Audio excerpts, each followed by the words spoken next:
बयनिसिम आंनि गोसो गोरबोनि हामलायनाय खुलुमनाय थाबाय दिनै बुंनांगोन जोंनि खालिंदुवार बिहाबाव जोंहा सोमलिगुरि प्राइमारि अर्थात सोमलिगुरि VCDC आव जोंनि बिटिआर सरकार अर्थात प्रमद बर' बिथांनि दैदेननाय खामानि मावनाय मोजां मोननानै दिनै जायनिखि सिगांनि सरकाराव दङमोन बिथांमोना दिनै लोब लोब जइन जाफायदो बेनि थाखायनो रायजोआ दिनै बुजिनो मोनदो आरो दिनै जोंनि बिटिआर सरकारा जाबायदि खामानि मावदो रायजोआ गोजोननाय मोनदो आरो गोरिब गुन्द्राया दिनै गोबां प्राइम मिनिस्टार आबाद योजना न' मोनदो स्किमफोरखौ मोनदो बिनि थाखायनो दिनै रायजोफोरा लोब लोब जइन खालामफैदो दिनै आं सासे MCLA हिसाबै दिनैनि बे हाबाफारियाव जाय जोंनि हान्जाखौ मोजां मोननानै जइन खालामबाय आं बयखौबो बरायबाय आरो बिथांमोनखौ आङो साबायखर बावबाय दिनै जोंहा सोमलिगुरि VCDC आवनो 252 जन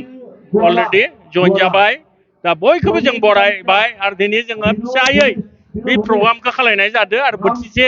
जानाय बे हाबाफारिखौ लानाय जादों दिनैनि जयनिंनि गेजेरजों फैबाय थानाय मोजां फिथाइ मोनगोन बेखौ बुंनो हागोन दिनै रायजो राजाया जुदि जोंनि दिनै बेखौनो बुंनांगोन दिनै खालिंदुवार बिहाबावल' नङा दिनै जोंहा 40टा समस्तियाव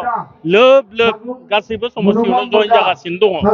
आरो रायजोफोरा सिगां बुजियाखैमोन बेनिखायनो आं बुंनांगोन दिनै बिटिआर सरकारनि सासे MCLA हिसाबै जोंहा 25आव जोंनि काउन्सिल बे इलेक्सना जानो थांगासिनो दङ जोङो मोनसे जोंनि हान्जानिफ्राय जायखौनोखि जोङो बुङो एকক संख्या गरिष्ठता जोंनि हान्जानिफ्राय माने जोङो जिबायदि सरकार दानो जोंनो मासि नांगौ बेखौ लानानै जोङो UPPL निफ्राय सरकारखौ दानाय जागोन आरो बेयाव जोंनि जोंनि बिटिआर नि चिफ प्रमद बर' बिथाङानो चिफ जाफिनगोन